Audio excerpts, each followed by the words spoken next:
Okay, let's talk about how we digest our foods. In stage 1 of catabolism, or catabolic reactions, our foods have to undergo digestion, or breaking apart. And this is a process that's going to convert those larger molecules into smaller ones that can then be absorbed into the body. Okay, so how do we digest carbs? Well, these are our sugars, okay?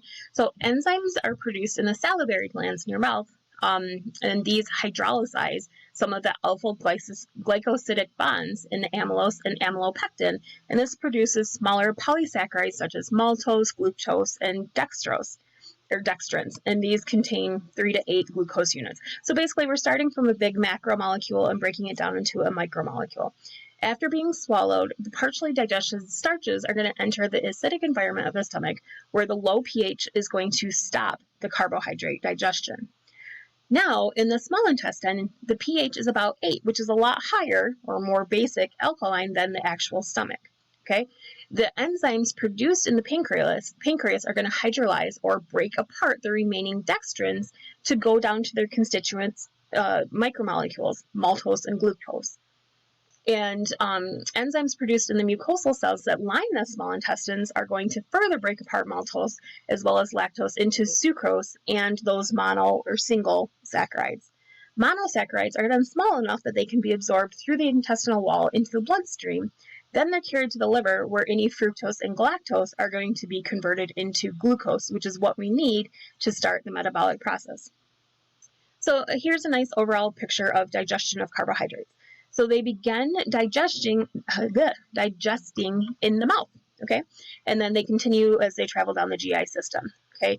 But they begin digesting in the mouth, the lipids in the small intestines, and the protein in the stomach and the small intestines. So this tells you the different parts. So mouth, stomach, small intestine, then the bloodstreams and the cells. So this is a great little summary figure.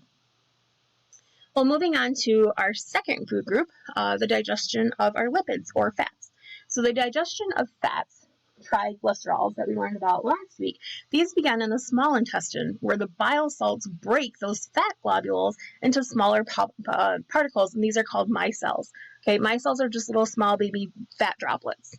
Okay, and then the triglycerides are going to be broken in the small intestine and reformed in the intestinal lining, where they then bind to the proteins for transport through the lymphatic system and through the blood system to the cells to get where they need to go to actually break down. So again, here's your summary.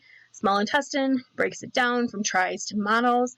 Then the intestinal wall breaks it down even further to these chylomicrons. Then it travels through the highway express till it gets to the cells, where it is the constituent glycerol and fatty acid components. Now, the last group is the digestion of proteins. Well, the digestion of proteins is going to begin in the stomach, where the hydrochloric acid, that is the pH of 2, so very acidic, is going to denature or unravel those proteins, and it activates enzymes such as pepsin to hydrolyze the peptide bonds. So remember, hydro is using water, lyse is to break apart. So we're using water to break apart those peptide bonds that are in that primary structure, right?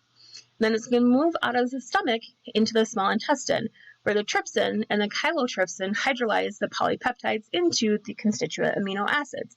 And then the end of amino acids are then going to be able to be absorbed through the intestinal wall and enter the bloodstream for transport into the cells.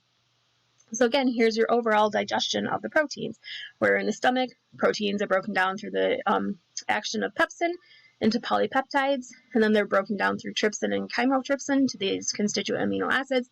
Then they can travel down through the blood into the cells so that they can actually be used. So let's match the end products of digestions, amino acids, fatty acids, and glycerol or glucose with the types of food. So pause me and come back.